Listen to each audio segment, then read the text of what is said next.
Interesante. Yo no sabía que era un organismo sin cerebro, pero que tiene toda esta cosa integrada, me pareció fascinante. Y toda una propuesta, pero ¿qué se está haciendo en el Perú? Viene justamente la sesión de educación. ¿Podemos poner la imagen, por favor?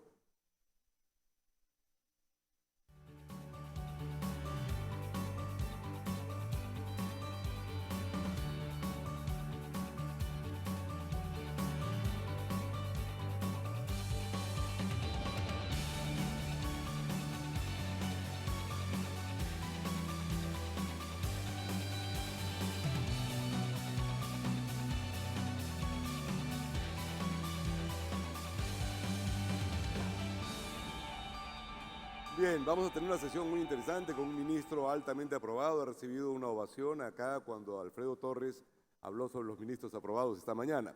Pero, ¿quiénes son los protagonistas de la mejora educativa? ¿Quiénes son? Son aquellas personas que figuran, que están ahí, son los mismos profesores. ¿Quiénes hacen esto? El ministro nos ha preparado un video que vamos a ver enseguida. Adelante con el video, por favor. Para lograr la magia de la enseñanza y el aprendizaje, necesitamos una directora líder, una maestra inspirada, un estudiante motivado y una ingeniera innovadora. Si salimos de la inercia y hacemos el quiebre, ellos harán que la educación en el Perú vaya rumbo a la nota más alta.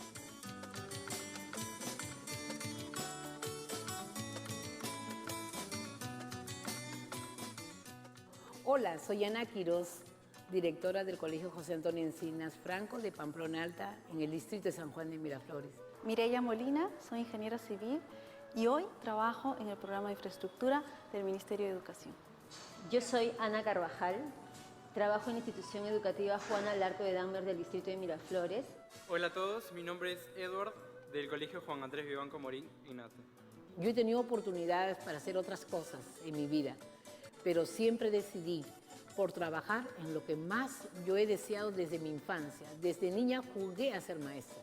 Soñaba con este momento tan especial de ser directora y eso lo voy a terminar bien.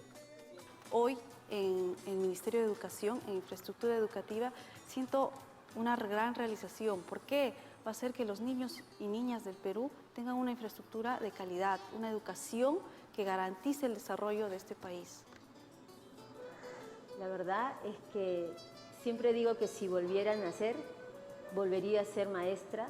Y yo espero, tengo mucha ilusión además, porque caminando muchas veces por muchos sitios me encuentro con exalumnas. Entonces veo ese fruto, ¿no? Ese fruto que uno ha puesto en las aulas. Una educación de calidad para mí es tener las herramientas propicias para poder cumplir nuestros sueños. Tener esas herramientas al alcance de todos, que todos tengamos las mismas oportunidades de forjar nuestro destino, de forjar realmente la persona que queremos ser. Hoy tenemos más recursos, tanto financieros como humanos, y ello lleva a una responsabilidad de trabajar planificada y organizadamente. Por eso que es importante que la escuela lo que tiene que hacer es atender esa necesidad, y el éxito de la escuela tiene que ver mucho con el compromiso, tiene que ver mucho con los valores, con la transparencia en tu gestión, para que realmente las cosas sucedan en la escuela.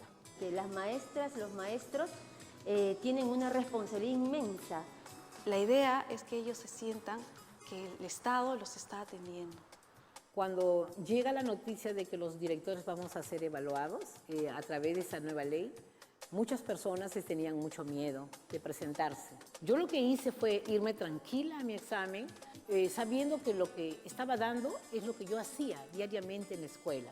Siempre pensé que el paso que yo dé como directora va a ser muy importante para que los demás de mi escuela lo tomen como un modelo, como una experiencia. Y la verdad es que yo creo que estos cambios son de mucho provecho para el profesor. Estoy súper feliz porque esto me ha devuelto la autoridad, la seguridad como directora y el respeto de toda mi comunidad. Se han dado muchos pasos importantes, deben continuar. Trabajar organizada y planificadamente hoy nos está permitiendo programar y proyectarnos la atención a más niños y niñas en el país. Y en esta gestión todos estamos trabajando. Podemos hacer muchos ciudadanos de bien para este Perú que tanto lo necesita. Esa es la educación que yo he recibido y quiero que todos los chicos también reciban esa educación, que todos tengamos esas mismas oportunidades de tener esa educación que todos queremos. Si tú no te atreves, tus niños se van a quedar atrás, parados de miedo. Entonces, lo que hay que hacer es atreverse a hacer estas cosas diferentes en las escuelas, generar nuevos procesos de gestión en la escuela, donde la participación de la comunidad educativa sea realmente un éxito.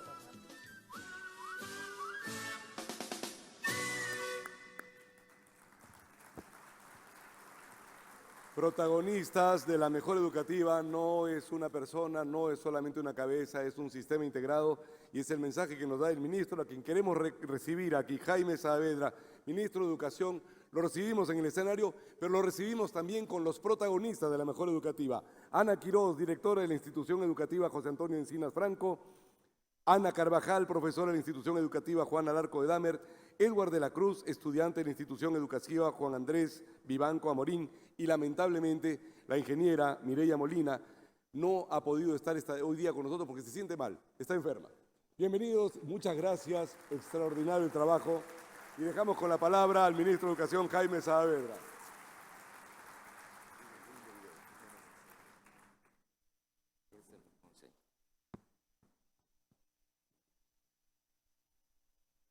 Bueno, ¿se escucha? Bueno, Ana Berta, Ana Celina, Edward, ellos son los protagonistas de este video, pero son también los protagonistas de la educación en el Perú. Y es el equipo con el cual tenemos que trabajar para llevar a la educación del Perú rumbo a la nota más alta.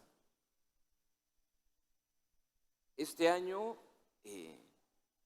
como ministro, he visitado número de escuelas que jamás en mi vida pensé que iba a visitar. Solamente en este año he visitado unas 60 escuelas. Faltan unas 59.000, pero ahí vamos. Y si bien yo soy economista, la educación, la profesión docente, siempre ha estado muy cerca de mi vida. Mi abuela fue maestra, mi madre fue maestra de primaria y se jubiló cuando yo nací. Mi tía fue una de las primeras doctoras en pedagogía, graduada en la Universidad Católica en el año 47 y luego fue directora del Colegio Miguel Grau. Entonces la profesión docente ha estado muy cerca a mí durante mucho tiempo. Y por otro lado, durante los últimos 20 años yo he podido ver como investigador, como funcionario internacional, como consultor, poder estudiar lo que ha pasado con la educación, los retos, las oportunidades que tiene la educación en el Perú y en otros países de América Latina. Pero ahora estando dirigiendo el sector, veo que la cosa es completamente distinta. Es otra cosa. Tenemos un reto inmenso. Somos un sistema en el cual tenemos que tomar decisiones y tenemos que proveer el servicio y normar lo que pasa con 7.5 millones de estudiantes que estudian en 62.000 locales públicos y privados. Tenemos 320.000 docentes públicos. Si suman todo eso, estamos hablando de 1 de cada 4 peruanos. Tenemos que tomar decisiones acerca de ese servicio que es absolutamente crucial en la vida de ese 25% de peruanos y que ha sido absolutamente crucial en la vida de todos ustedes. Todos ustedes han estado 11 años en un colegio y luego varios años en una universidad. Entonces, la responsabilidad de proveer el servicio de esa etapa tan crucial de la vida de todos los peruanos es inmensa y es compleja. Ahora, ese servicio que es absolutamente central en la vida del Perú, en la vida de sus hijos, en la vida de todos nosotros, es lamentablemente un servicio que lo proveemos de una manera muy heterogénea. No importa que sea una escuela pública o una escuela privada, algunos chicos tienen una excelente educación y otros chicos tienen una muy mala educación. A veces, recorriendo estas escuelas que veo, yo me pregunto, ¿qué pasó a veces? ir a una escuela en la selva o a veces una escuela en una zona urbana marginal a pocos kilómetros de las zonas residenciales de Lima, uno dice, ¿qué pasó? ¿Nos olvidamos de algo acá? ¿Cómo puede ser que tengamos 30% de escuelas que no tienen electricidad, 75% de escuelas que no tienen acceso a Internet, 40% de escuelas que no tienen agua y desagüe? ¿Cómo puede ser que veo a veces una estructura, un aula que se ve bien pintada, digo, está bien, y los ingenieros me dicen, no, esa aula la tenemos que botar y poner un aula prefabricada, porque ha sido un aula que ha sido construida de manera medio informal por los padres de familia? Yo necesito que los padres de familia trabajen con los chicos en sus tareas, no que construyen aulas. ¿Qué pasó en este país que está creciendo y tenemos un par de cientos de psicólogos para un sistema público de 5.5 millones de chicos? Porque hay tantos elementos de los cuales como que nos hubiéramos olvidado. Entonces ahí uno se pregunta, bueno, tenemos un problema, tenemos un gran reto. Pero por otro lado tenemos una gran oportunidad, porque tenemos directoras como Ana Berta, súper entusiastas, súper creativas, extremadamente comprometidas con lo que hacen, que aman realmente a su colegio, a sus profesores, a sus chicos. O maestras como Ana Celinda, innovadoras, creativas, que enganchan a los chicos, que enganchan en su trabajo a los padres de familia. Y también tenemos profesoras como Milagros Córdoba, una profesora en una escuela multigrado, una escuela de solamente 2 pequeñas aulas, que visité en Morropón, una zona rural, en el camino entre Chulucanas y Piura. Y Milagros trabajaba en una escuela con chicos de primer grado, segundo grado, tercer grado, y bien difícil poder interactuar con chicos de distintas edades y teniendo que motivarlos a todos simultáneamente. Yo me senté atrás con los chicos de segundo grado, ahí la talla me ayudaba para pasar piola. Y la profesora súper entusiasta les explicaba qué cosa era un diluvio, qué cosa era una sequía, cómo la sequía era algo que habían vivido en Piura y los chicos participaban de manera súper entusiasta. Una excelente profesora. En un colegio que eran 2 pequeñas aulas y con un patio que era un terral. Entonces tenemos, por un lado, un gran reto, pero tenemos también una gran oportunidad. Tenemos ahí una gran oportunidad que está ahí para nosotros, para tocarla, para tomarla. Ahora, la pregunta que nos hacemos es si hemos podido realmente poner todas las piezas juntas, todos esos insumos que se necesitan y toda esa combinación de insumos en una buena gestión, y si hemos pensado en la educación como una política de Estado o no. Y si nosotros vemos los discursos políticos de los últimos 30 años, no hay ningún gobierno que no haya dicho que la educación es crítica, fundamental, es muy importante, es la base del desarrollo de nuestro país. Y lo han dicho y lo creen. Y realmente lo creen. En el gobierno de Fujimori, del presidente Fujimori, construyeron un colegio por día. En el gobierno del presidente Toledo se aumentaron los salarios. En el gobierno del presidente García se construyeron los colegios emblemáticos y se inició una carrera docente meritocrática. Pero la pregunta es si realmente hemos asegurado que estén todos los elementos juntos. Hemos asegurado que todas nuestras escuelas tengan el estándar mínimo necesario para asegurar los aprendizajes. Ese resultado final que es lo que mencionaba Land. No para que los chicos estén, nada más, o que los profesores estén, sino tener todos los insumos y combinados de la manera correcta para lograr el aprendizaje. ¿Hemos logrado eso? Y ahí es donde yo creo que quizás no. Quizás no en muchos casos, quizás sí en algunos. Y la pregunta también es, ¿realmente la educación ha sido una prioridad o no? Y cuando algo es una prioridad, si la educación es una prioridad, entonces no es un tema de decir, bueno, pongamos los recursos que nos sobran, o pongamos en educación los mismos recursos del año pasado y un poquito más. No, prioridad sería decir, pongamos todos los recursos que sean necesarios para asegurarnos que las escuelas tengan la gestión y tengan todos los elementos necesarios para lograr aprendizajes. Eso es prioridad. Prioridad es que todo esté para lograr los aprendizajes, para que sea realmente un sistema enfocado en el desempeño, en performance, como decía Land. Y ahí también nuestra performance, no sé si ha sido tan buena. El año 2002 se planteó en el Acuerdo Nacional que el gasto como porcentaje del PBI, que era 3%, tenía que subir en 0.25 todos los años. Era 3% del PBI en el 2003 y tenía que subir en 0.25 todos los años. Si eso hubiera pasado, hoy día estaríamos gastando 6% del PBI. Bueno, eso no pasó. Nos quedamos en alrededor de ese 3% durante los últimos 12 años. Mientras que otros países, vecinos de nosotros, no solamente destinaban un porcentaje mayor de su presupuesto a la educación, sino que además ese presupuesto iba creciendo como porcentaje del PBI. Ahora, alguien también podría decir, bueno, no es un asunto de plata nada más. Y es cierto, como decía Land antes, no es un asunto de solamente poner plata. De repente es un tema de ser más eficiente en el uso de los recursos.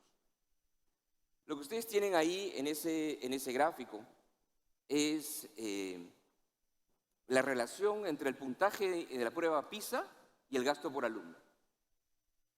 Y lo que ven ahí es que por encima de $5.000 por alumno ya es un problema de países ricos. Por encima de $5.000 o $4.000 por alumno, efectivamente más plata no implica mejores resultados. Pero si estamos por debajo de 5.000, sí hay una relación positiva entre desempeño y recursos destinados a la educación, entre desempeño y gasto por alumno. Y nosotros estamos, eso es Perú, nosotros estamos en 1.000, 1.200 por alumno. Entonces es difícil decir a ese nivel de gasto de que es una cuestión solamente de eficiencia en el uso de recursos. Ahora, pero déjeme mostrarle algunos ejemplos, porque realmente tenemos que convencernos, ¿realmente gastamos muy poco en educación de calidad o no? Y ahí déjeme empezar con el tema de los salarios docentes. Esta es la evolución de los salarios docentes durante los últimos 60 años. Y lo que vemos ahí es que hoy día los salarios docentes son 1/3 de lo que eran a mediados de los 60, cuando mi madre era profesora. Después de los 60 y durante mediados de los 70 empezaron a caer, se desplomaron y llegaron al foso con la hiperinflación. Y luego han crecido un poco, han seguido creciendo. Pero en general, si uno mira la visión de largo plazo, son 1/3 de lo que eran hace unos 40 años. Y eso nos genera un problema, porque eso no nos permite atraer suficientes profesores y directores talentosos como Ana Berta y Ana Celinda. Y también genera un problema con la motivación de los profesores. Y también genera que algunos profesores que pueden ser súper talentosos se van porque dicen, no me alcanza, entonces se van a otra profesión. Entonces, esto es un problema. Y otra pieza de evidencia es si comparamos los salarios en el Perú respecto de América Latina y la OECD. El salario en Chile es 2.5 veces lo que es en Perú. Y el salario en la OECD es 4 veces lo que es el Perú.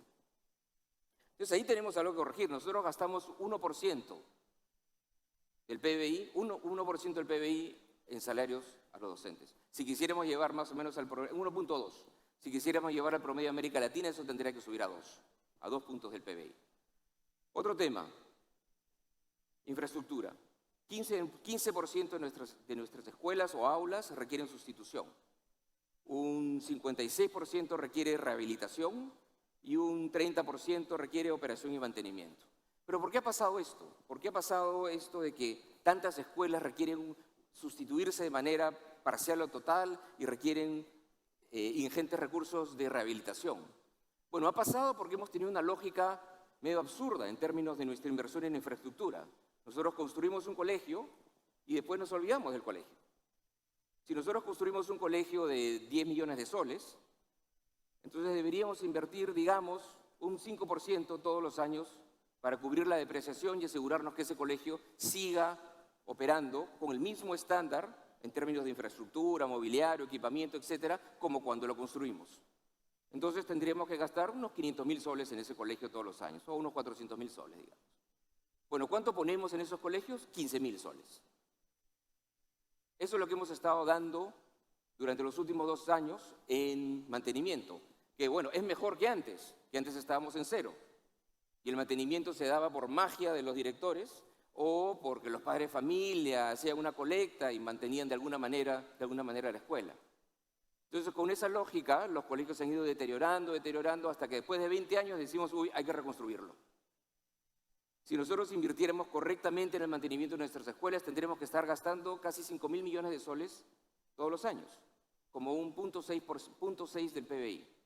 Y pues, el stock de infraestructura es inmenso. Tienes que gastar un 0.6 para mantenerlo. Bueno, eso no lo hicimos. Y déjame mostrarle otro punto más de algo que me preocupa mucho también, que es cuánto suma todo esto. Entonces, si decimos cuánto tenemos que gastar para recuperar ese tiempo perdido en infraestructura, tenemos que gastar 63.000 millones de soles, que es para recuperar todas esas depreciaciones que no se invirtieron, pero también para asegurar que todos los chicos tengan una escuela de educación inicial decente, una escuela secundaria que pueda ser a tiempo completo, y en general escuelas que sean decentes, que tengan un piso adecuado, techo adecuado, agua, luz, internet, una losa deportiva. Necesitamos casi 10% del PBI. Otro tema más, para ver si gastamos o no lo suficiente y si estamos invirtiendo lo suficiente en educación. Este es el organigrama de una escuela privada en Lima. Una escuela para que funcione como esa institución compleja, súper compleja de administrar que es. Imagínense, administrar un colegio es lidiar con los padres de familia, con los chicos, con los profesores. Y no me vas a dejar mentir, Ana Berta. Es bien complicado gestionar una escuela. Pero para gestionar una escuela necesitas no solamente director y profesores, necesitas psicólogo, asistente administrativo, asistente del director, vigilante, tutor, etc. Necesitas un conjunto de profesionales y efectivamente tienes un organigrama así de complejo como el que están viendo ustedes. Este es el organigrama de una escuela pública típica. Director y profesores. No de todas. Pero sí, ¿por qué digo que ese es el organigrama típico? Porque nosotros tenemos en todo el sistema educativo 37.000 trabajadores administrativos. Todos esos trabajadores, vigilantes, psicólogos, asistentes, etcétera, para 49.000 locales escolares públicos. Dividan.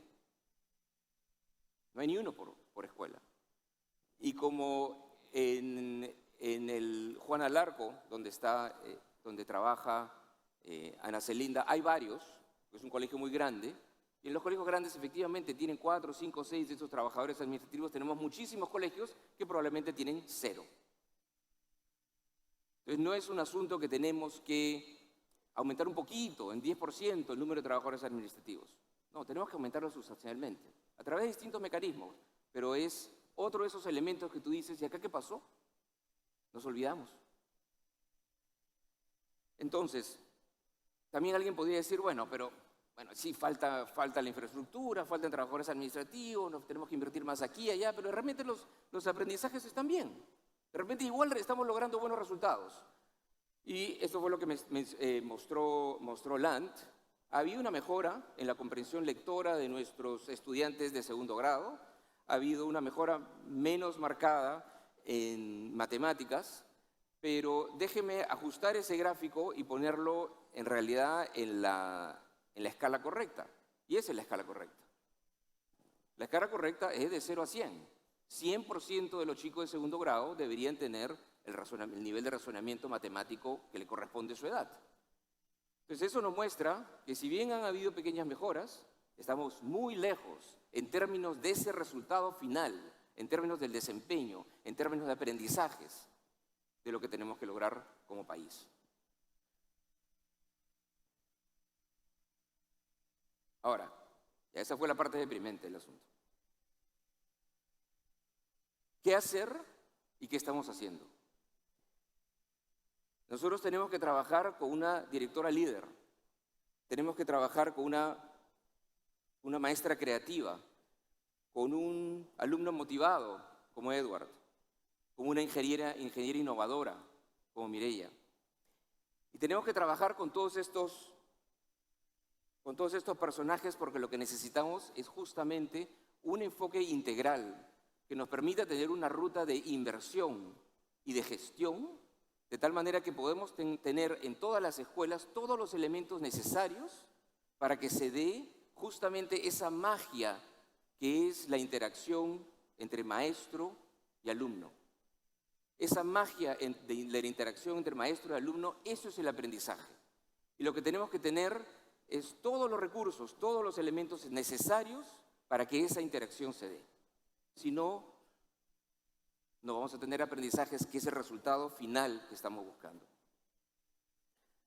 Esos 4 personajes, de alguna manera, representan 4 líneas de acción en las cuales a veces con el equipo tratamos de resumir lo que estamos haciendo. Pongamos todo lo que estamos haciendo en 4 pilares para poder ordenar nuestras cabezas y para poder ordenar todas nuestras actividades. Y esos pilares son: 1, los docentes. Es revalorizar la carrera docente. La calidad de los aprendizajes, la gestión, que es absolutamente crítica, y la infraestructura educativa. Un primer punto, entonces, es asegurarnos que tenemos que llevar la carrera de Ana Celinda al lugar que le corresponde. Tenemos que revalorizar la carrera docente. Como yo les decía hace un rato, nosotros gastamos 1% del PBI en salarios docentes. Si quisiéramos llegar al nivel de promedio de América Latina, sería un 2% del PBI. 2% del PBI es un montón de plata, son un montón de recursos.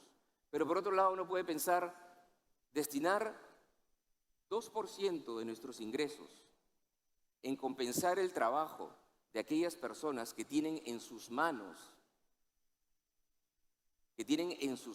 el destino de nuestros hijos y que tienen en sus manos, por lo tanto, el destino del país. Eso no me parece tan poca plata. Eso ya no me parece tan poca plata. 2% no es tanto. Todos ustedes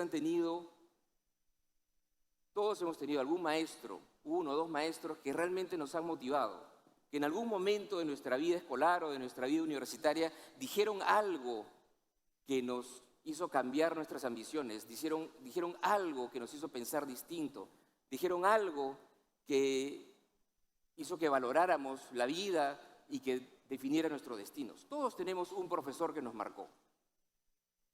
Y si hemos tenido un profesor que nos marcó, entonces nosotros, como sociedad, tenemos que revalorizar esa carrera y efectivamente darle las oportunidades de desarrollo profesional y darle las oportunidades y el reconocimiento que los maestros merecen, porque en sus manos están la vida de nuestros hijos. En sus manos están 11 años de vida de nuestros hijos y luego años más en una universidad. Ahora, los salarios de nuestros maestros están creciendo, sí, están mejorando. Pero felizmente como país nos hemos salido de una lógica rígida en la cual los aumentos salariales de los maestros eran 10% para todo el mundo. Fácil de ejecutar además.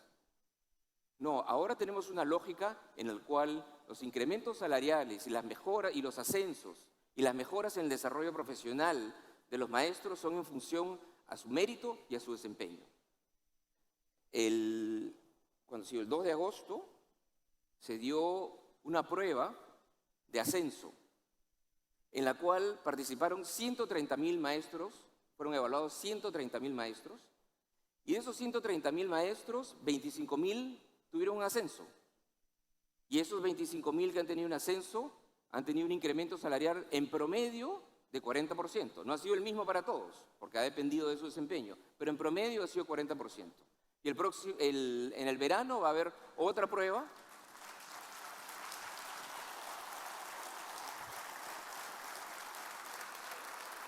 En el verano va a haber otra prueba en la cual esperemos, nuestra expectativa es que otros 25.000 docentes van a ascender y en función a su desempeño van a tener un incremento salarial. Por otro lado, también tenemos que el próximo año hay más o menos unos 15.000 profesores de secundaria cuyo ingreso va a incrementarse en 25%. Pero se va a incrementar en 25% porque estamos ampliando la jornada de secundaria en un conjunto de escuelas y por lo tanto van a trabajar más horas, van a tener que capacitarse Y en compensación a eso, van a ganar 25% más. Entonces son todos mejoras y cambios salariales que dependen de lo que los maestros están haciendo. Y esa es la lógica en la cual tenemos que continuar como país. Y solamente una digresión acá, una digresión. Esa prueba en la cual 130.000 maestros fueron evaluados hace 2 meses más o menos, fue un proceso logístico complicadísimo. Estamos hablando de 130.000 docentes que tuvieran que dar una prueba que demoraba unas 3 o 4 horas en un día domingo, en 160 locales, en 31 ciudades, un proceso complejísimo con seguridad, Banco de la Nación, la prueba misma parecía un billete por todos los mecanismos de seguridad. Y no fue noticia. No fue noticia, muchos de ustedes probablemente ni escucharon de eso. No fue noticia porque no hubo ningún incidente, algunos decían el SUTE va a boicotear la prueba en esta ciudad, en esta otra ciudad, la policía nos ayudó por si acaso hubieran incidentes, no hubo incidentes. Y como no hubieran incidentes, no fue noticia. Y eso en realidad, eso fue una excelente noticia. Fue una excelente noticia porque implica que los maestros están dispuestos, ¿no?, a trabajar en una carrera meritocrática. Eso fue una excelente noticia. Y otro tema que es muy importante es que en este año ya se ha dado por primera vez un bono de desempeño a los docentes del mejor tercio de escuelas primarias en términos de su desempeño. Y eso es muy importante también porque lo que pone en la lógica del sistema es que el objeto central es el aprendizaje de los chicos. Esos profesores están ganando un bono en función a lo que está pasando en el aula, a lo que está pasando con el aprendizaje de los chicos. Es poner el resultado final al centro del sistema educativo. Por último, el tema exigencia. Este año van a haber nombramientos para profesores, pero nosotros queremos asegurarnos que esos nombramientos no implica que nos focalicemos en el número de cuántos profesores vamos a nombrar. Eso no es lo que va a ser lo más importante. Lo más importante va a ser asegurarnos que aquellos que sean nombrados sean aquellos profesores que sean los mejores para que estén delante de nuestros niños. Y por lo tanto vamos a poner una vara más alta en el proceso de nombramiento. Pero tenemos que dar la señal que la carrera docente es una carrera difícil, retadora, complicada. Y Ana Celinda no me va a dejar mentir en eso. Es difícil ser maestro y por lo tanto tenemos que seleccionarlos bien. ¿Qué más tenemos que hacer? Tenemos que mejorar los aprendizajes de Edward. Y lo que Edward necesita es que la experiencia en el aula sea una experiencia que lo enganche, que lo motive. Y para que eso pase, tenemos que darle a los profesores, a los chicos, a los padres, un conjunto de herramientas que le llamamos soporte pedagógico. Y esta probablemente es de esas partes de esas intervenciones educativas que son las menos sexys. Esas no van a salir periódico nunca. Pero justamente esas son las intervenciones que pueden tener un mayor impacto en el aprendizaje. Es darle las oportunidades a los maestros que puedan interactuar con otros maestros en grupos de interaprendizaje. Es darle a los maestros la posibilidad de tener un acompañante docente, un profesor más experimentado que sea una suerte de coach con el cual pueda conversar acerca de sus planes pedagógicos. Es darle a los chicos que se están quedando un reforzamiento escolar en la tarde. Es darle a los profesores planes de clase que faciliten su trabajo en el día a día, planes de clase sobre los cuales los profesores pueden saber innovar y crear, pero que igual les facilita el trabajo en el aula. Este año hemos empezado ya con muchas acciones de soporte pedagógico y el próximo año vamos a invertir casi 300 millones de soles en ese tipo de acciones. Pero Edward también necesita que el colegio no deje de ser parte de su vida a la 1 de la tarde. Y lamentablemente, en algún momento, bueno, no en algún momento, en el año 74 o en el año 75, pasó que hubo un cambio en la lógica de operación.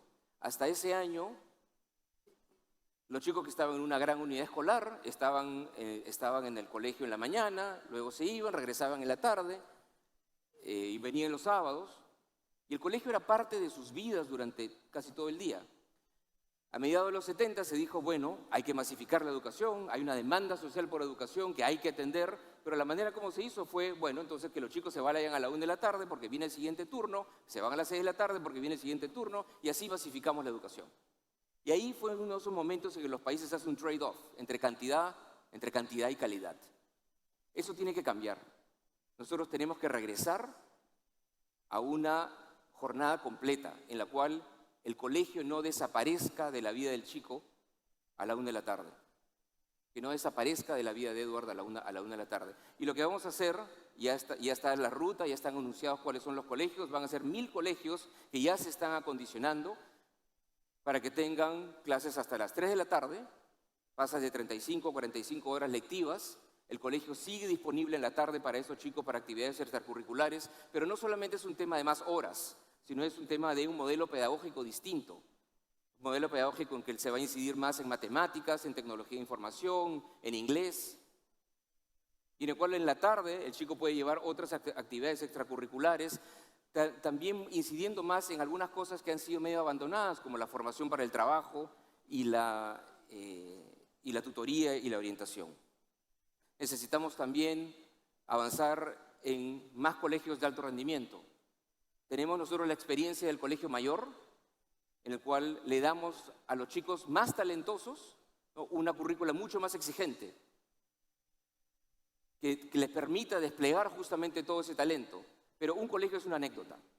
La lógica ahora es tener 13 colegios en distintas regiones del país y eventualmente tener un colegio en cada región.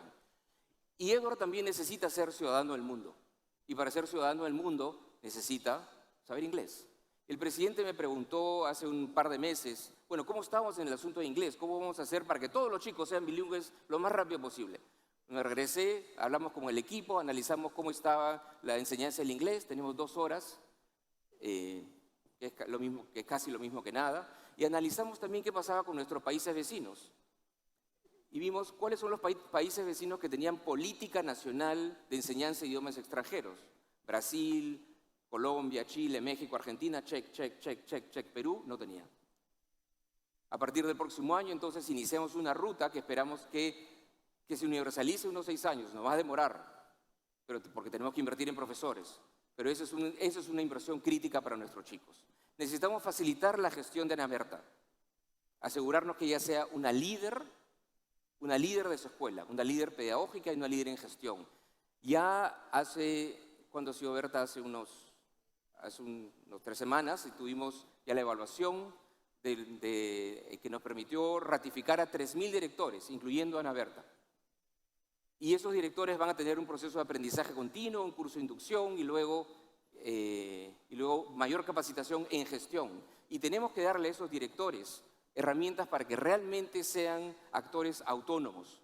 Y le podemos devolver, como decía Land, ¿no?, parte del proceso de decisiones que se tienen que tomar en la escuela. No vamos a poder avanzar inmediatamente a darle todas las decisiones, pero por lo menos vamos a poder darle algunos recursos que ellos puedan decidir qué es lo que necesitan, porque solamente Ana Berta sabe si es que necesita una impresora, si es que necesita un estante, si necesita capacitar a un profesor en tecnología de la información. Nosotros hemos estado trabajando con un sistema medio soviético en el cual pensamos que le vamos a poder dar todo a los docentes y sabemos centralizadamente qué lo necesita cada una de las escuelas. Y eso es muy difícil. Y también va a tener más personal administrativo, ese que decía yo que se necesita. Finalmente, tenemos que construir con Mireia nuestras intervenciones en infraestructura. Ahí donde la ven tan dulce a Mireia, ella es la jefe de demoliciones en el Programa Nacional de Infraestructura, o sea, tengan cuidado cuando se la crucen. Pero tenemos que dar más plata para mantenimiento, sí. Tenemos que hacer más proyectos de inversión, también. Pero no podemos estar en esa dicotomía media torpe que o le doy platita para que pinte o tumbo el colegio. Lo que estamos ahora creando es expedientes de acondicionamiento que nos permite ingresar a los colegios con 200.000 o 250.000 soles y recuperar todo ese tiempo, toda esa depreciación que no se pagó. Y eso nos va a permitir rehabilitar muchos colegios de manera mucho más eficiente. Y tenemos que trabajar en más colegios. Necesitamos avanzar en todas las rutas, en obra pública, APPs, obras por impuestos. En obra pública nosotros hemos invertido los últimos 2 años en total 6.000 millones de soles. Es un montón de plata. Pero esos 6.000 millones de soles palidecen cuando los comparamos con los 60.000 millones de soles que dije que necesitábamos para cubrir nuestra brecha de infraestructura. Y por lo tanto necesitamos avanzar también con APPs. Nosotros tenemos ya una cartera de 1.800 millones de soles que ha sido aprobada por el Ministerio y está en ruta para implementarse en Proinversión. Y en obras por impuestos, el año pasado tuvimos unos ridículos 14 millones de soles. Este año hemos tenido 157 millones de soles en obras por impuestos. Nuestra proyección pasiva son 250 millones de soles para el próximo año. Pero acá está el viceministro Silva, que está encargado de obras por impuestos. Hay un stand afuera. O sea, hoy día podemos incrementar ese número, ese 250 millones de soles. Vayan al stand y hagan su cola, porque tenemos que colaborar y trabajar con ustedes para poder expandir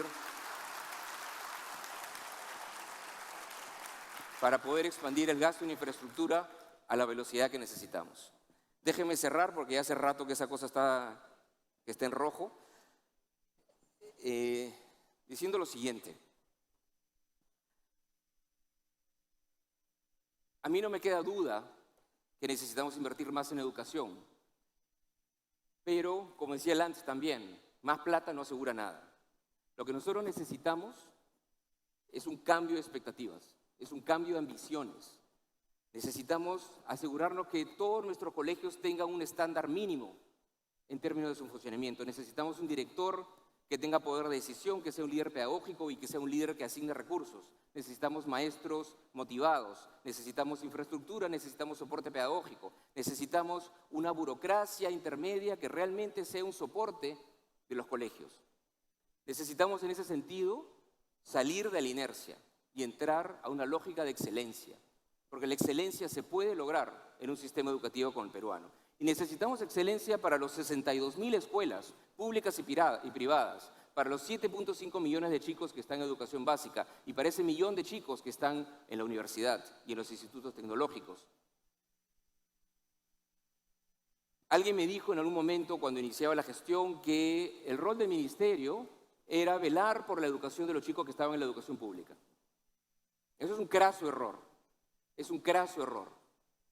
El rol del Estado es asegurar que todos los niños, las niñas y los jóvenes del Perú tengan una educación de excelente calidad. No importa si es una escuela pública y si es una escuela privada. Si es una escuela privada, tenemos que asegurarnos que es supervisada y que tiene el soporte para que dé una educación de excelente calidad. Y si es una escuela pública, tiene que ser gratis y también de excelente calidad. Muchos de ustedes tienen a sus hijos en escuelas privadas, probablemente la mayoría tiene a sus hijos en escuelas privadas, pero nosotros tenemos que llegar a ese momento en el cual esa elección de poner a sus hijos en una escuela privada sea porque me gusta el modelo pedagógico, porque está más cerca, porque enseña un idioma que a mí otro idioma que a mí me interesa, que mis hijos enseñen, por cualquiera de esas razones, pero no porque hay una expectativa de diferencias de calidad entre la escuela pública y privada, porque todos los niños y los jóvenes del Perú tienen derecho a una educación de excelencia. Nosotros necesitamos cambiar de mentalidad, entrar a otra velocidad de cambio. Este gobierno está estableciendo, y algo he podido resumir rápidamente, está estableciendo líneas concretas de acción y un compromiso además de inversión que nos debería llevar hacia el final del 2016 a un gasto de 4% del PBI, que además implicaría, si llegando al 4% del PBI, medio punto este año y medio punto el próximo año, a duplicar el gasto en educación respecto de lo que teníamos cuando empezó este gobierno. Pero eso tiene que continuar en los próximos años. La educación en el Perú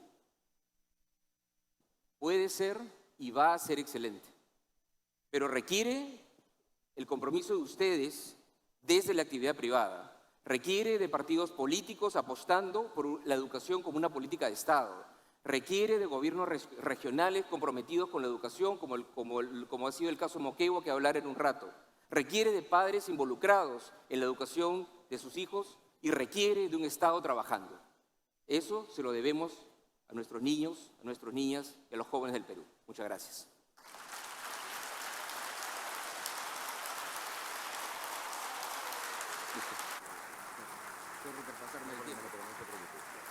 Bien, y el aplauso de pie.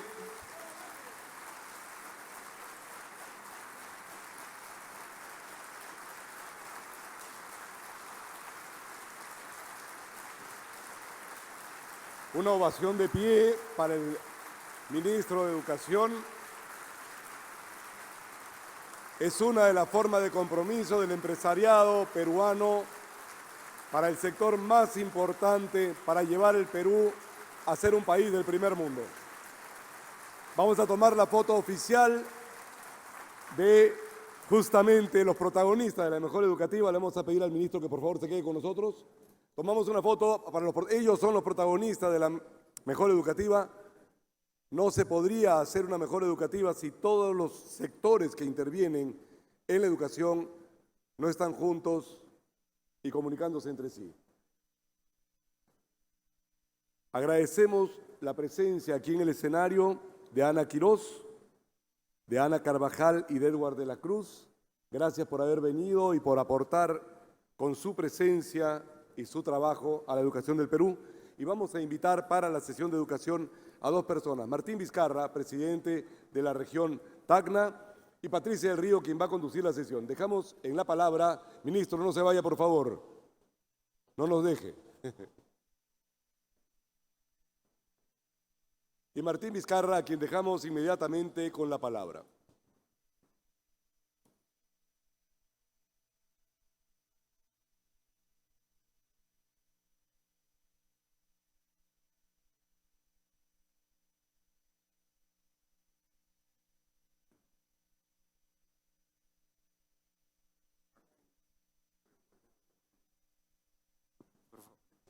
Pásame mi Coca-Cola. Sí, por supuesto.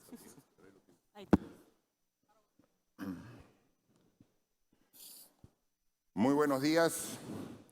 Agradezco a IPAE, a los organizadores por la invitación, lo que me va a permitir en breves minutos mostrar cuál es el esfuerzo que hemos hecho en Moquegua para enrumbarnos hacia el desarrollo que estamos seguros lo podemos encontrar.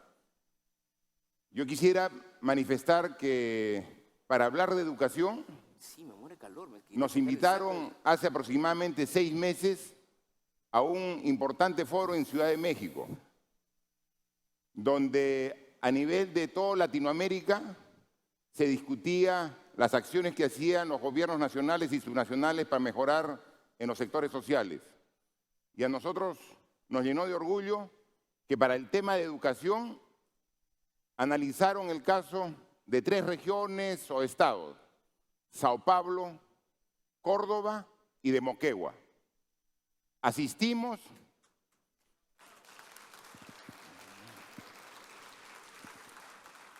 y después de la exposición, cuando consulté y pregunté a la audiencia si tenían alguna pregunta, me preguntaron ¿dónde queda Moquegua? Yo le dije que no se preocupen porque esa pregunta varias veces incluso me la habían dicho en el Perú. Nosotros somos una región pequeña en el contexto nacional. Ahí pueden ver, para que yo quisiera luego de la exposición nadie me pregunte eso y tengan claramente identificado dónde queda Moquegua y lo importante que es para el Perú por diferentes factores. Si bien son pocos minutos los que tengo para hablar, más difícil es resumir la gestión de 4 años en 15 minutos que mejorar la educación. Sin embargo, vamos a hacer el esfuerzo. Cuando alcanzamos nuestra exposición, los organizadores nos dijeron: te hemos pedido que hables de educación y tú nos has dado unas diapositivas de otros temas. Pero es que si no consideramos a la educación como parte del modelo de desarrollo, definitivamente no podemos mejorarla. La educación no es algo abstracto. Si hemos mejorado en educación en Moquegua, es porque creemos que es el paso fundamental para lograr el desarrollo. No podemos solamente trabajar en educación para sentir el orgullo de decir estamos primeros. Nosotros trabajamos conscientemente en la región Moquegua a favor de la educación porque el modelo de desarrollo que hemos establecido así nos lo exige. Nosotros queremos el desarrollo para la región Moquegua y sabemos claramente que desarrollo tiene como principal característica mejora de la calidad educativa, pero no es la única característica. Adicionalmente, tenemos que alcanzar buena salud, Tenemos que definitivamente mejorar los servicios básicos, agua, desagüe, energía eléctrica, cuidar nuestro medio ambiente. Tenemos que definitivamente, adicionalmente a ello, lograr oportunidades laborales competentes para todos nuestros ciudadanos. Eso es el desarrollo, pero todo eso cuesta. ¿De dónde conseguimos los recursos para lograr el desarrollo que como autoridad y como población todos buscamos? La única forma de encontrar esos recursos es a través de mayores ingresos. Necesitamos de que haya mayor renta y eso es producto de un crecimiento económico. Y solamente hay crecimiento económico si hay inversión privada como también pública. Entonces, si no tenemos claro este concepto, una mejora en educación en un año puede ser solamente una anécdota, puede ser una casualidad. Podemos lograr el desarrollo en la medida que la mejora en educación sea sostenida. Eso es lo que tenemos que lograr. Y para que sea sostenida, tenemos que ese desarrollo tiene que ser constante. Pero es como un edificio de 3 pisos, y así hablamos con nuestros gerentes, con nuestros funcionarios en el gobierno regional de Moquegua y con la población. El tercer piso no se sostiene en el aire, tiene que estar sostenido en el segundo piso y a la vez este segundo piso en el primero. Entonces, inversión, crecimiento y desarrollo sostenible. De esta manera, y además la educación no solamente es un fin, sino es un medio, porque teniendo buena educación retroalimentamos el primer piso para tener la base suficiente para garantizar esa inversión permanente. Y en Moquegua hemos hecho esfuerzo y hemos logrado sentar las bases para que haya buena inversión, asegurando el crecimiento no solamente un año, sino de 1 a 2 décadas de aquí en adelante. Es que si queremos tener perspectivas de desarrollo, tenemos que asegurar el futuro.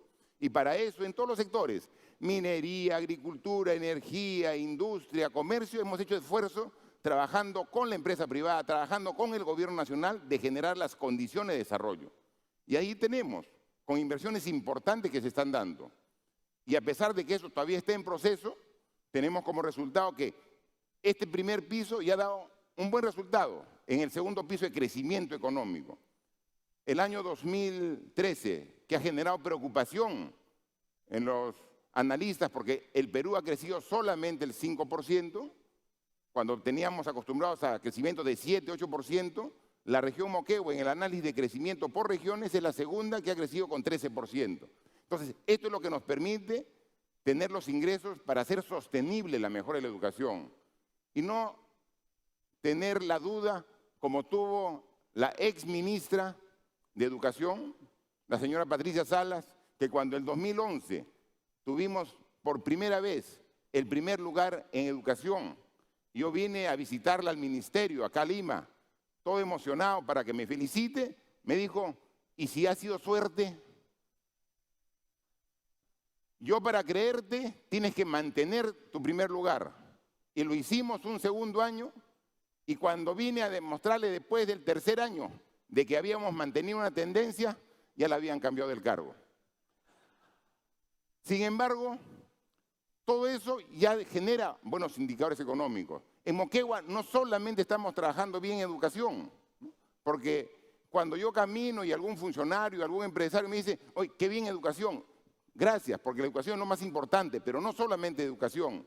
Hay 2 indicadores que son fundamentales. El índice de desarrollo humano.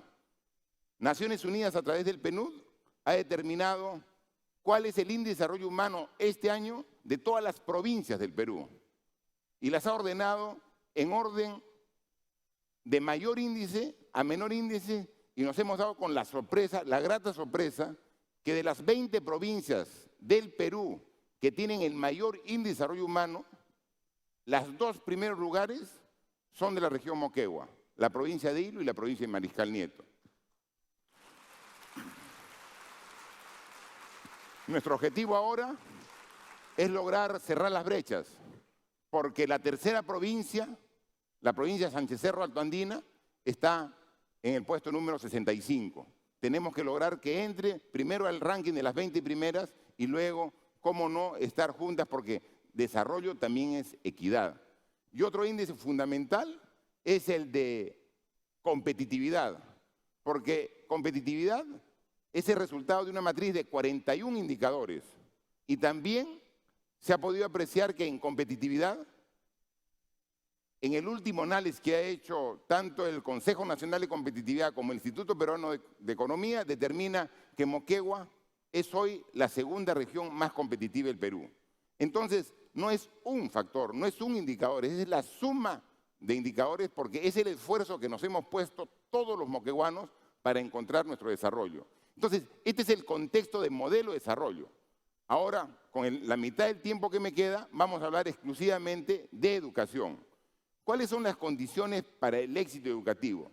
No hay que ser realmente un experto. Uno puede simple y llanamente analizar que para mejorar la educación, primero tiene que mejorar la autoestima del alumno. Hay que decirle de que sí es capaz, que sí puede mejorar. Tiene que mejorarse la relación docente-alumno. Tiene que haber una relación cercana.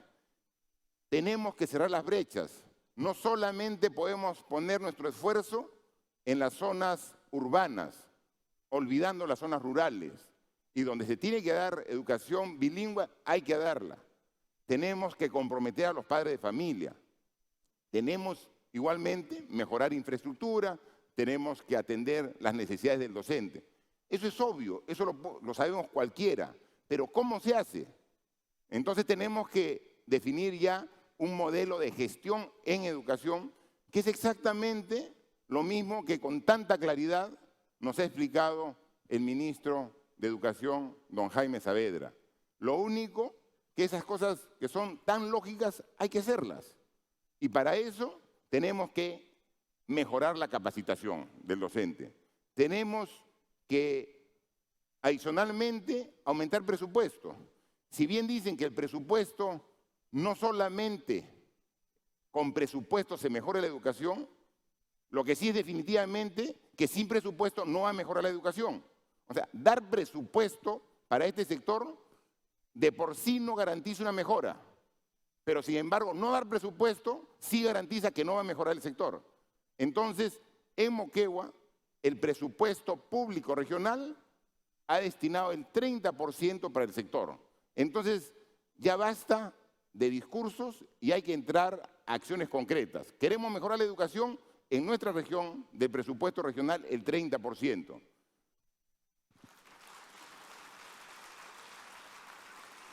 El acompañamiento pedagógico es fundamental. El docente solo no puede resolver todos los problemas. Necesita al UGEL al lado, necesita la Dirección Regional de Educación, necesita al gobierno regional, al Ministerio de Educación. Si hay un acompañamiento adecuado, se va a sentir respaldado para cumplir sus objetivos. Una cultura de la evaluación. Esta semana, el Ministerio de Educación ha evaluado a todos los colegios del ámbito nacional. Y seguramente en muchas instituciones educativas es la evaluación que se espera en el año. En Moquegua es la cuarta evaluación que hacemos, porque hemos generado una cultura de evaluación donde nosotros cada 2 meses evaluamos de manera regional a todos y vamos viendo cómo van los resultados para ir afinando, ir ajustando e ir mejorando de manera gradual. De tal manera que cuando llega la evaluación del ministerio, no tenemos que cruzar los dedos para ver cómo quedaremos. Ya sabemos cómo vamos a salir porque es un proceso que durante todo el año lo hemos ido midiendo y mejorando. Y compromiso de los padres de familia es fundamental. Nosotros en Moquegua, el lema de estos 4 años del gobierno regional es en Moquegua la educación es primero. Cuando hacemos una obra de ingeniería, una carretera, un canal, una represa, toda la folletería, toda la documentación, cuando mandamos un oficio entre instituciones, el lema y lo que dice en Moquegua la educación es primero, para generar realmente en toda la población la conciencia de que si no es primero la educación, no vamos a desarrollar. Y pasamos ya a acciones concretas sobre estos temas, ¿no? Cómo mejorar. Estamos trabajando junto con el Ministerio, el Colegio de Alto Rendimiento. Y nos pone retos el ministro. Dice, ¿quieres que haya un colegio de alto rendimiento en Moquegua a partir del próximo año? Por supuesto, señor ministro, construye el local. Y lo estamos haciendo, porque el local definitivo lo va a construir el ministerio, pero nosotros de nuestro presupuesto, 3 millones de soles hemos destinado este año para que en marzo del año 2015 ya funcione el Colegio de Alto Rendimiento en Moquegua. Hay un programa del Ministerio de Educación que es muy bueno, que es una supervisión de la función docente. Y hay un presupuesto, pero como es lógico, hay tantos docentes en el Perú que no alcanza para atender toda la meta. Entonces nosotros complementamos ese programa de logros de aprendizaje, que es el PELA del Ministerio de Educación, con un programa regional. Es decir, lo que no le alcanza al ministerio, lo complementamos con presupuesto regional. Reuniones. Hemos involucrado a todos los alcaldes de Moquegua para que en sus distritos también se preocupen por los resultados. Cultura de mérito y estímulo. Decir que el que es bueno lo reconocemos, para que él se sienta orgulloso de sus resultados y los que no lograron ese resultado puedan a la vez imitar a los que han tenido buenos resultados. Hemos, a través de una ordenanza regional, hemos aprobado un plan de salud escolar, donde requisito para la matrícula de los alumnos el próximo año deben pasar por un centro de salud o un hospital de la región Moquegua para que de manera gratuita le hagamos una evaluación médica a todos los alumnos. Solamente saber cómo va en talla, cómo va en peso, cómo va en anemia, agudeza visual, salud vocal. Muchas veces hay un alumno con corto de vista, pero no sabe ni el padre y no sabe el profesor. Y no tiene buenos resultados porque está sentado al último en la clase. Entonces, esos detalles mejoran los resultados de educación. Es un tema integral que debemos trabajar. Nosotros hemos comprometido a la empresa privada. Estamos trabajando actualmente un proyecto realmente importante donde los 300 instituciones educativas de Moquegua a partir del año 2015 van a tener internet. Todos los entes van a contar con una computadora personal y además las aulas van a tener pizarras interactivas. Ese proyecto de 108 millones de soles ha sido el aporte de la empresa más importante que trabaja en nuestra región. Y de igual manera, un esfuerzo para seguir capacitando al docente.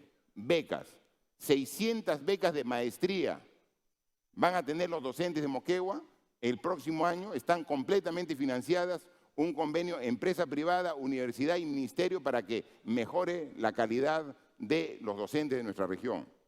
Y con ese esfuerzo, ¿qué hemos logrado? Volvemos a la misma grafiquita que presentó el ministro y presentó el conferencista inicial.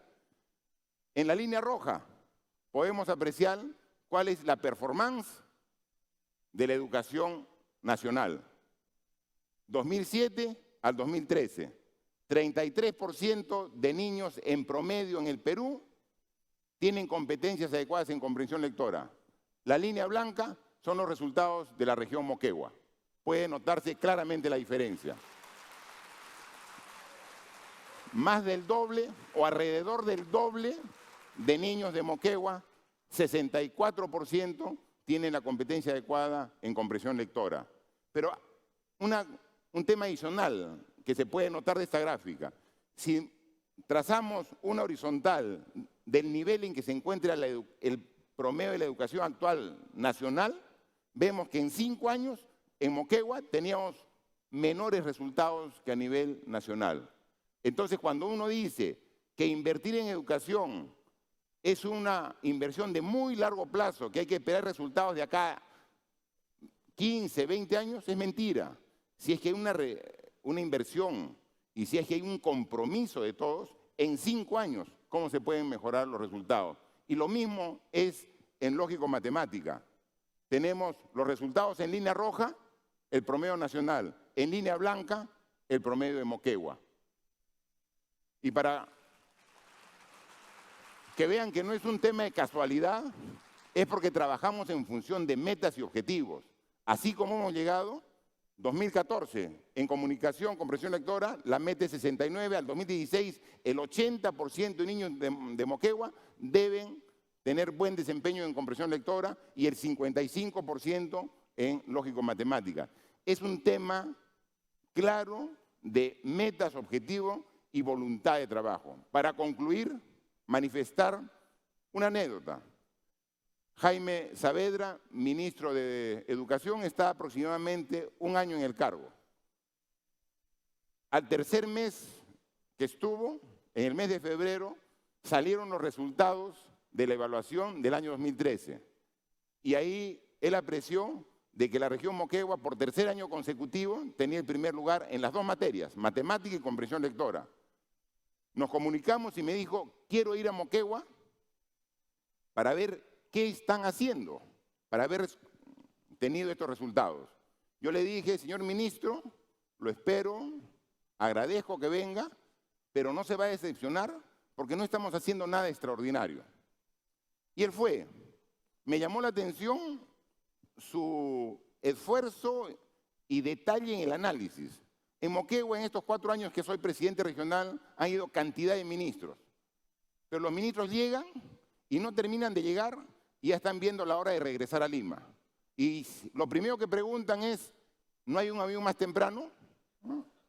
Sin embargo, estuvo 2 días completos. Y creo que de las 60 escuelas que ha revisado, más o menos 10 han sido de Moquegua, porque ha estado en las 3 provincias, Sánchez Cerro, Mariscal Nieto e Hilo, desde la parte de Arte en La Puna hasta el litoral. Y cuando terminó los 2 días la visita que nos hizo a Moquegua, nos dijo, para despedirse, tenías razón, Martín, no están haciendo nada extraordinario. Están haciendo solamente lo que se debe hacer. Y creo que esa es la principal reflexión que debemos todos sacar hoy día. Hay que hacer lo que debemos hacer para que la educación y el Perú salga adelante. Muchas gracias.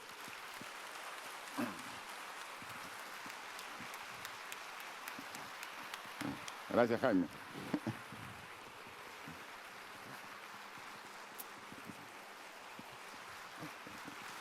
Gracias.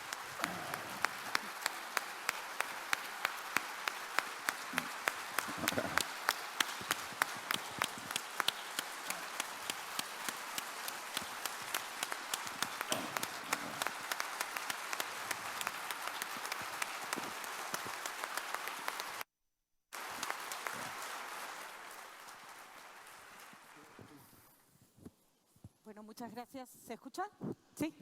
Muchas gracias a todos por su atención y yo me siento particularmente emocionada de estar sentada entre 2 grandes personas que están trabajando por la educación en nuestro país.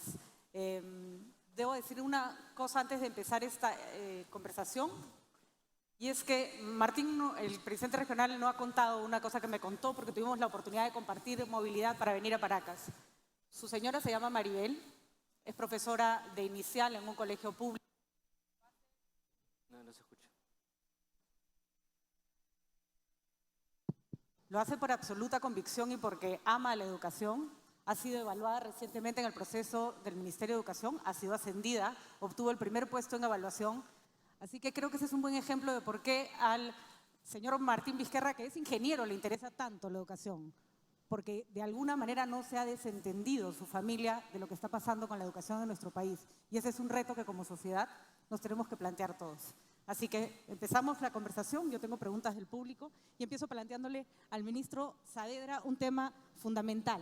Ministro, usted decía que se necesita el 10% del PBI para alcanzar este retraso que tenemos de una sociedad que por 1000 razones le ha dado la espalda a la educación desde el gobierno, desde la sociedad civil. ¿Cuánto nos cuesta no invertir ese 10% del PBI? ¿Cuáles son las consecuencias de no empezar a cortar esa brecha? Bueno, mira, no te puedo dar un número de cuánto nos cuesta, pero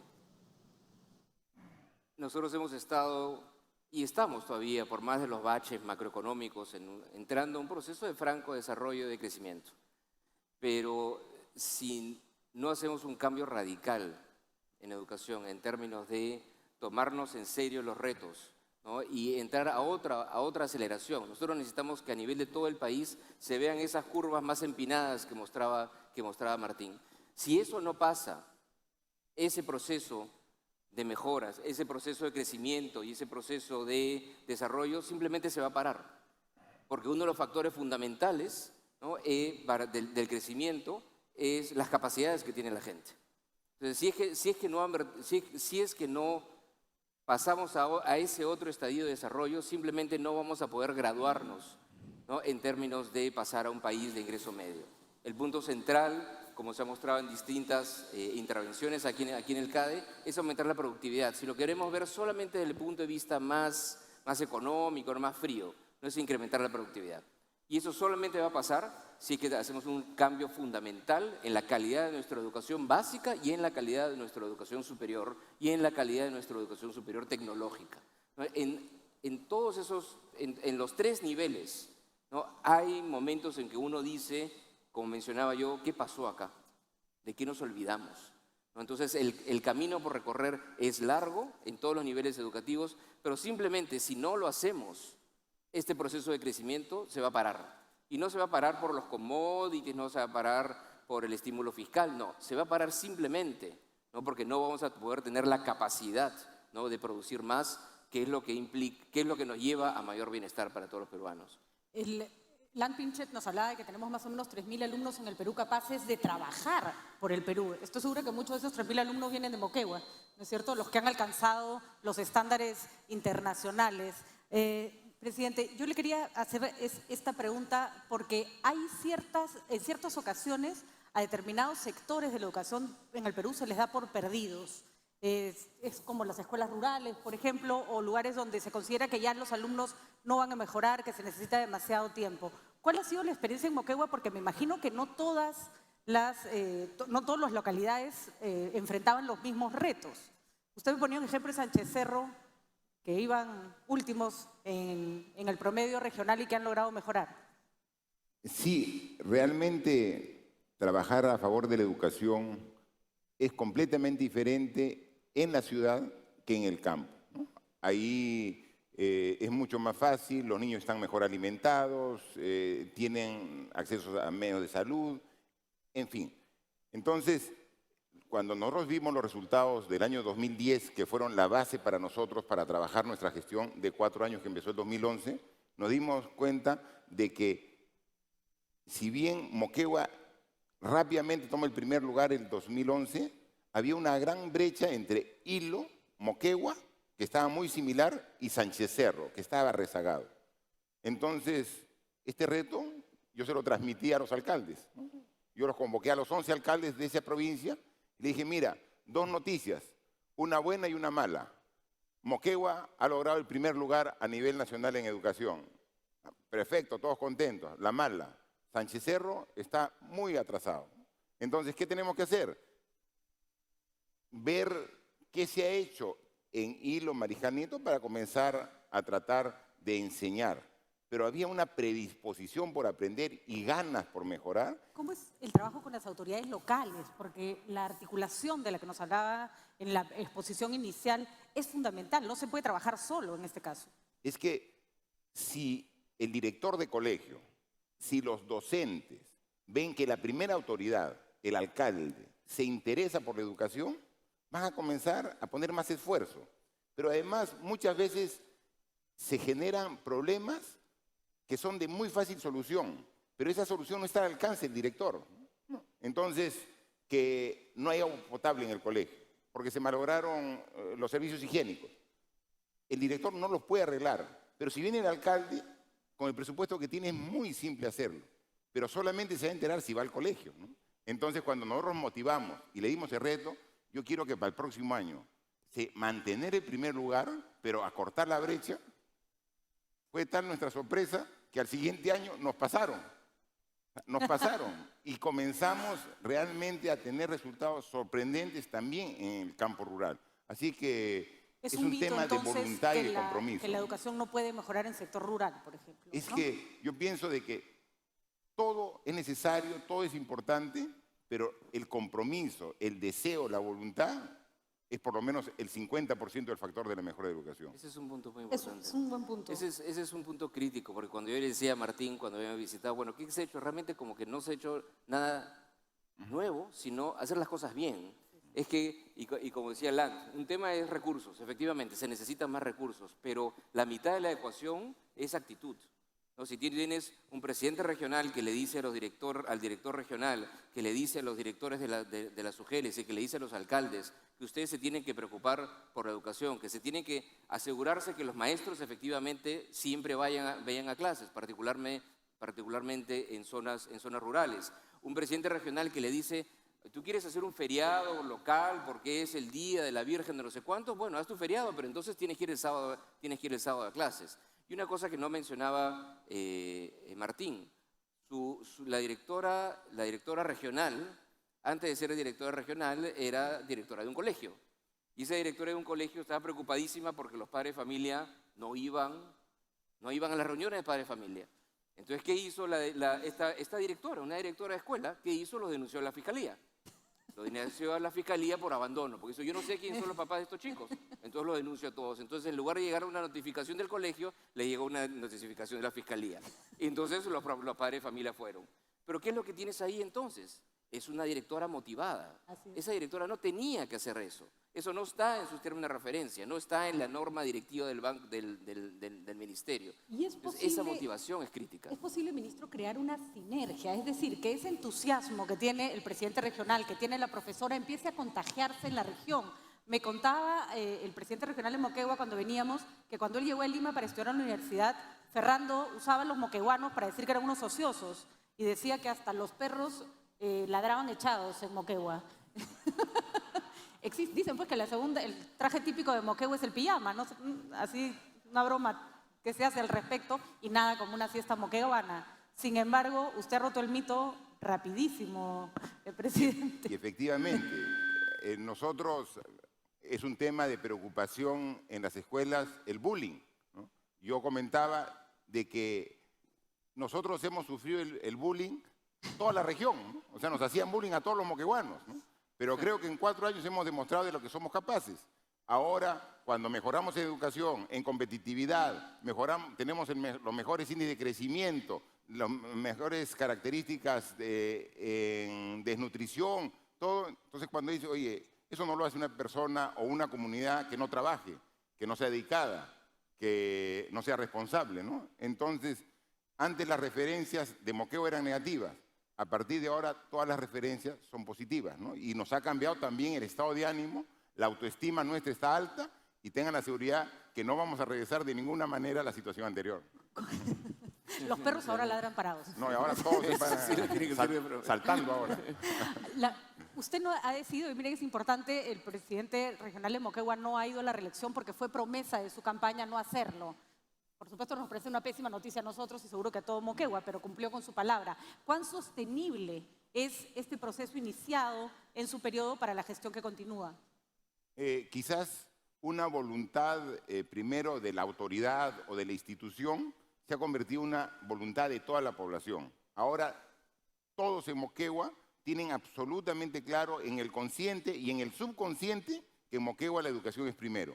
Entonces, independientemente de la autoridad, ya es una corriente. Vamos a seguir trabajando todos a favor de la educación, porque si bien comparativamente estamos mejor al promedio del Perú, todavía tenemos mucho camino y mucho techo por desarrollar. Entonces, de ninguna manera puede haber un ánimo de complacencia, ¿no? Hay mucho por hacer y tenemos que seguir trabajando para conseguirlo. Ministro, había una frase genial. La plata no soluciona el problema, pero sin plata no hacemos absolutamente nada. Usted ha hablado acá de la necesidad de incrementar los presupuestos para que podamos, por ejemplo, pagarles mejores a los maestros. No sé si el ministro de Economía ya llegó, pero normalmente la fórmula, el problema está en la negociación. ¿Cómo hacemos para que un Estado que tiene múltiples problemas se copie el lema de Moquegua, ¿no? En el Perú la educación es primero. Bueno, sí es cierto que los recursos no son todo, pero sin recursos es imposible avanzar.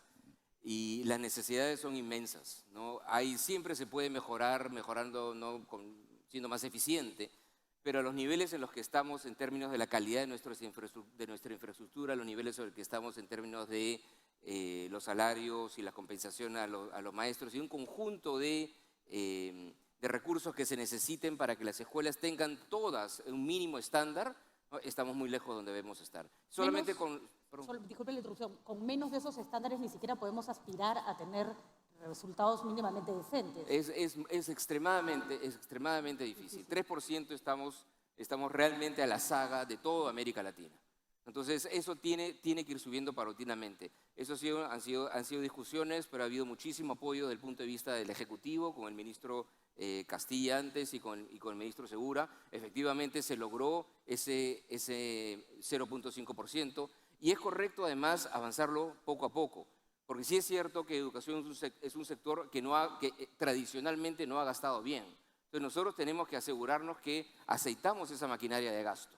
Entonces, si a mí me decían, no te doy 0.5% para el próximo año, te doy un punto entero del PBI, ahí yo puedo decir, no, mejor espera un ratito. Yo tengo que asegurarme que tenemos, ¿no?, aceitada esa maquinaria para poder gastar de manera eficiente, porque son recursos públicos. Entonces, es correcto avanzar en esa ruta, pero no podemos darnos el lujo de decir, bueno, hagamos lo que acordó el Acuerdo Nacional, 0.25 por año. Eso no es suficiente. Si nosotros queremos solamente para empatar a nuestros vecinos, tenemos que llegar a ese 6%, digamos, hacia el Bicentenario. Porque a ese 6% o 5% ya están muchos de los países de América Latina. Entonces, nosotros estamos en una situación en la cual, en términos de compromiso fiscal, tenemos que recuperar el tiempo perdido. ¿Y cuál es la garantía? En verdad, la garantía para cualquiera de las mejoras, no solamente en términos de presupuesto, sino en términos de acciones, ¿no? De, por ejemplo, asegurarnos que ampliamos la jornada de secundaria. La garantía, en verdad, no está en que esté en una ley. La garantía está en que eso esté en el corazón de la gente y que eso esté en la cabeza de los padres de familia. Porque el padre de familia sabe, oye, que mi hijo esté hasta las 3 de la tarde, no tenga mejores instalaciones, sus profesores sean buenos, en la tarde tiene actividades extracurriculares, y ya tenemos 1000 colegios de esos el próximo año, y otros tantos el siguiente. Ya los padres de familia no van a decir, no, mala idea, ¿no? Mejor retrocedamos. La garantía está en los padres de familia, que sean los padres de familia los que perciban que efectivamente tienen, ¿no?, un mejor servicio. Pero eso va a implicar que todos nosotros, todos como peruanos, vamos a tener que invertir más en educación. Este gobierno empezó con muchas críticas sobre la reformulación de la carrera docente con respecto a lo que se había planteado en el gobierno anterior. Sin embargo, algunos ajustes ya están funcionando. Usted ha dado algunas cifras importantes de capacitación y ascenso de maestros. Hemos capacitado durante años a nuestros maestros con pésimos resultados. El programa de acompañamiento docente del que se ha estado conversando es una prueba de que ese trabajo de hormiga funciona mejor.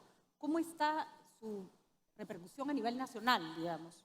Justamente cuando yo mencionaba que tenemos estas intervenciones que no son las que salen en los periódicos, ¿no?, son de soporte pedagógico, incluyen, por ejemplo, justamente el acompañamiento docente e incluye los grupos de interaprendizaje, ¿no?, lo que mencionaba Lance Pritchett, ¿no?, que es crítico que existan espacios para que los profesores puedan interactuar con otros profesores, particularmente en las zonas rurales, donde el profesor está solo, por un lado, y por otro lado, que los profesores tengan acceso a una suerte de coach. Eso es algo que existía ya como un programa, pero relativamente chico, y eso se está expandiendo, se va a expandir a por lo menos unas 14 regiones el próximo año, con la idea de universalizar. Y ese es el punto central. Cualquier cosa que nosotros hagamos en educación, aun cuando a veces te vas a demorar, tenemos que pensarlo en la lógica de universalizarlo. Si decimos queremos que haya una buena enseñanza de inglés en los colegios, el próximo año no vamos a poder, para todos. No tenemos suficientes profesores y nosotros tenemos que fijar un estándar. Tiene que ser el nivel B2 del marco común europeo.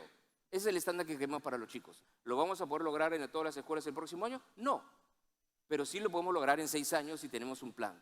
Entonces, en todas las cosas que nosotros empezamos a cambiar, siempre tenemos que tener la lógica de, ok, hagamos este paso el próximo año, el siguiente año, hasta llegar a que todos los niños tengan ese servicio. Por eso es mi énfasis de que esto tiene que ser visto siempre como política de Estado, no como política de gobierno. Luis Jaime Cisneros, a quien siempre me gusta recordar cuando hablamos de educación, decía que el problema es que se cree que la educación es un asunto de docentes y la educación es un tema que le compete a toda la sociedad.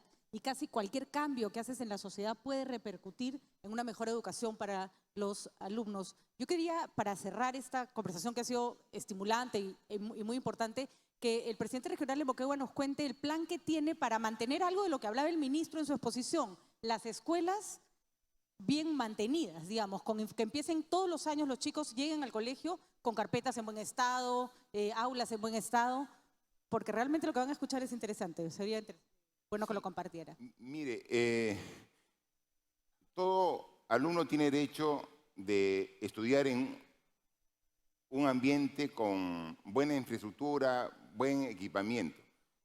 No tenemos los recursos para atenderlos a todos a la vez, ¿no? Entonces tenemos que implementar acciones quizás un poco novedosas, ¿no? Entonces nosotros hicimos una cotización, ¿cuánto nos costaría el reemplazo de todas las carpetas que están deterioradas? Salía un presupuesto pues excesivo que era imposible, ¿no? Pero nos dimos cuenta que en todas las instituciones educativas había cantidad de carpetas, escritorios que estaban en mal estado, pero que se podían recuperar, ¿no? Y nosotros hemos implementado desde el año 2012, ya 3 años, un programa de mantenimiento que se llama Jóvenes Chambeando en Vacaciones y que consiste en que contratamos en el mes de febrero 1000 estudiantes universitarios, que su meta y objetivo es arreglar el mobiliario escolar de todos los colegios de Moquegua. De esta manera, primero, los universitarios que están estudiando Derecho, Ingeniería, Contabilidad, etcétera, aprenden un oficio. Les enseñamos valores como puntualidad, responsabilidad. Y adicionalmente, ellos mismos están arreglando el mobiliario de sus quizás hermanos, vecinos, sobrinos, primos. Y de esta manera hemos mejorado de manera notable el mobiliario escolar, utilizando el mismo recurso humano que tenemos en Moquegua. Lo hemos preparado, le hemos enseñado un nuevo oficio y ahora con Jóvenes Chambeando en Vacaciones hemos por lo menos atendido una necesidad que ya no es una necesidad premiante. Todavía falta mucho por hacer, pero son ese tipo de decisiones que cuando hay voluntad definitivamente se encuentra la solución a los problemas. Yo quisiera más bien para terminar, Patricia, yo sentí un poco de miedo cuando estaba esperando en primera fila y tener que subir aquí a exponer cuando vi las cifras que daba Ipsos de la encuesta, ¿no? Y dije, el auditorio dice que el 81% del auditorio dice que los gobiernos regionales son las instituciones más corruptas que hay en el Perú. Yo decía, y así voy a subir, ¿qué les voy a decir? Represento... Entonces, yo quiero decir de que así como ha habido casos de corrupción que son condenables y que hay que con el mayor rigor de la ley castigarlo, hay también buenos ejemplos a nivel nacional de regiones que ponen mucha honestidad. No metamos a todos en un mismo saco y trabajemos por el bien del Perú.